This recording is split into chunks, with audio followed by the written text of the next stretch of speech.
Bismillahirrahmanirrahim. Assalamualaikum warahmatullahi wabarakatuh. Perkenalkan, nama saya Muhammad Abdul Khalaiki, Fakultas Usuluddin Humaniora, Prodi Ilmu Tasawuf, semester 6.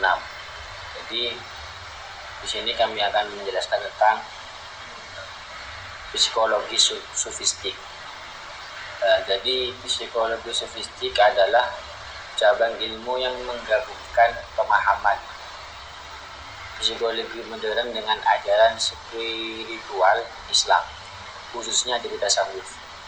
Tujuannya adalah mengenali, mengobati, dan menyempurnakan jiwa, itu nafas, agar manusia itu semakin dekat kepada Allah melalui pendekatan batiniah. Selanjutnya, hubungan antara psikologi dan tasawuf, yaitu dalam tasawuf jiwa manusia dipandang sebagai inti perjalanan spiritual, sementara psikologi mempelajari aspek kejiwaan secara ilmiah. Tasawuf melihat jiwa sebagai sesuatu yang harus disucikan agar sampai kepada Allah.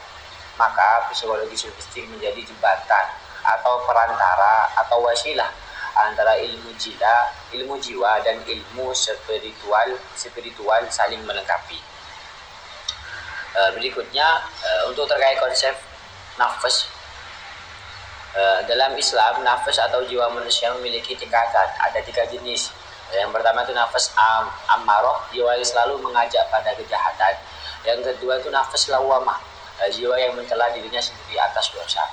Yang ketiga, nafas mutmainnah, jiwa yang tenang dan ridho kepada Allah. Tasawuf berupaya mengangkat manusia dari nafas ammaroh menuju nafas mutmainnah. Jadi aspek jiwa dalam tasawuf, yaitu tasawuf dapat mengajarkan bahwa jiwa memiliki unsur-unsur batin seperti hati, qalbun atau ruh, asyir rahasia, dan nafas jiwa. Semua unsur ini harus diarahkan dan dibersihkan agar mampu menerima cahaya ilahi. Kayak gitu. Nah, jadi untuk materi selanjutnya tentang tazkiyah. Tazkiyah yaitu berarti penyucian jiwa. Adalah inti dari psikologi sofistik, yaitu proses membersihkan hati dari penyakit batin seperti iri, sombong, riya, dan dengki. Tazkiyah dilakukan melalui ibadah, muhasabah, introspeksi, dan mendekatkan diri kepada Allah. Jadi salah satunya cara, kalau dari saya pribadi, cara untuk menghilangkan sifat iri, sombong, riya, dan dengki, yaitu dengan kita belajar gitu. Dan kita belajar tentang kita tidak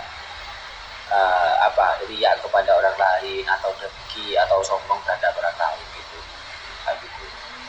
Belajar rendah hati. Dan juga kita tuh harus istiqomah dalam ibadahnya. Introspeksi diri itu penting agar supaya kita dekat dengan Allah. Penyucian diri dalam tasawuf adalah upaya terus-menerus untuk menjauhkan diri dari sifat buruk dan menggantinya dengan sifat-sifat mulia. Proses ini tidak instan, tapi bertahap melalui latihan jiwa atau riyadhah, zikir, dan pengawasan hati. Jadi harus dilatih hati kita atau batin kita, ya melalui dengan kita riyadhah, yaitu kita sering pikir dan juga mengawasi diri. Selanjutnya yaitu makomat. Makomat adalah tahapan atau stasiun spiritual yang harus dilalui oleh seseorang sufi. Setiap makom menunjukkan tingkat kedekatan seseorang kepada Allah. Contohnya taubat, sabar, zuhud, tawakal, dan ridho. Masing-masing harus dilatih dan dicapai secara bertahap. Jadi ada tingkatannya gitu. Kita gak romoro langsung menjadi zuhud, tapi kita dengan cara kita taubat, kita sabar. Selanjutnya yaitu tabat atau kesabaran. Sabar adalah fondasi dari perjalanan spiritual. Seorang sufi harus sabar dalam menghadapi ujian, menahan hawa nafsu, dan terus berjuang melawan dorongan buruk dalam dirinya. ini yang terpenting, yaitu sabar dalam menahan hawa nafsu. Selanjutnya itu ridho kepada Allah. Ridho adalah makom tertinggi, atau menerima segala ketentuan Allah dengan ikhlas tanpa keluhan. Jiwa yang telah ridho adalah jiwa yang tenang, nafas mutmainnah yang telah sampai pada puncak kebahagiaan spiritual, yaitu ridho. Ridho memang sulit, itu pun kayak sabar, itu sulit, mudah diucapkan tapi sulit untuk dipraktikkan. Jadi psikolog sufistik adalah jalan pembersihan jiwa agar manusia kembali kepada fitrahnya yang suci melalui pendekatan spiritual Islam yang mendalam. Jadi mungkin ini saja presentasi dari kami. Semoga kita termasuk orang-orang yang mampu menempuh perjalanan ini dan memperoleh ketenangan sejati. Akhirul kalam. Assalamualaikum warahmatullahi wabarakatuh.